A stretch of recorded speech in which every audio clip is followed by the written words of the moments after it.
So we are starting with a new topic of 2 degrees of freedom system, and this topic will be extended later to multi degrees of freedom system. So 2 degrees of freedom system, let's understand some requirements and what does it mean. So degree of freedom will be generally written as DOF from now, and 2 degrees of freedom system means we require two coordinate system to describe the motion of the component at any instant.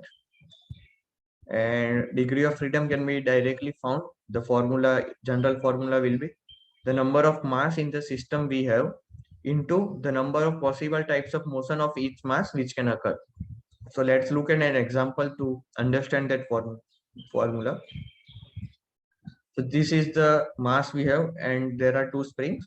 So we have one mass, and for this spring, due to this spring, the mass can translate in this direction in the horizontal plane.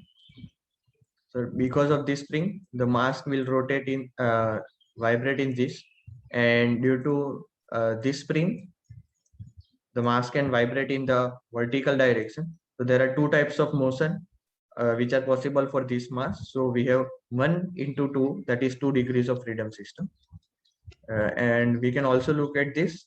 So we have one mass and we have another mass. For this mass, what the motion is available, it can translate in the horizontal direction, and for another mass also the same type of motion is possible because it is restricted in another direction from the bottom, and there is no spring or there is no forcing function which is going to force it in the vertical direction.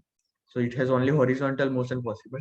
So there are two mass in this case, and each mass can have one type of motion, that is horizontal vibration. So we have 2 degrees of freedom over here also.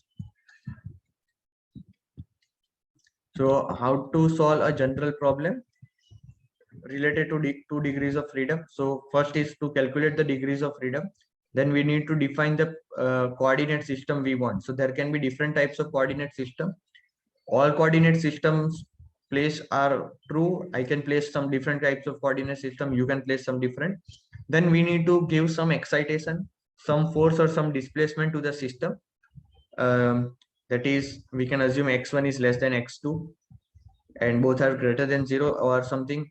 Any type of any different kinds of displacement or excitation to the system at some instant, and then write the equation of motion. So you can just write the force FBD and then write the force balance, that is using Newton's second law. So whatever forces we have applied, so fix a coordinate system that this side is positive, the opposite side is negative, and do not forget to include m1 x double dot, that is the force of inertia or inertia force when we are writing the equation. So whatever force, external forces we have, they'll come on this side, that is the external force, and the other side will be m x double dot.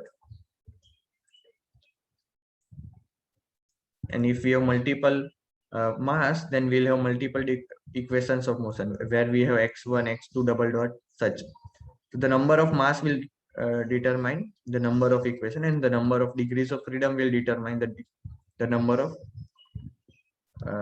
equations we have. So you just need to do this, just do mass force balance and equate it to the inertia force. So I have done it over here for the given thing. So this is the force balance for first, this is the force balance for the second mass, and that's all. That's the general method to find the degrees of freedom and write the equation of motion for those. In the next video, we'll look at the expression of this degree of freedom or equation of motion in terms of metrics, which will be helpful for solving problems in exam.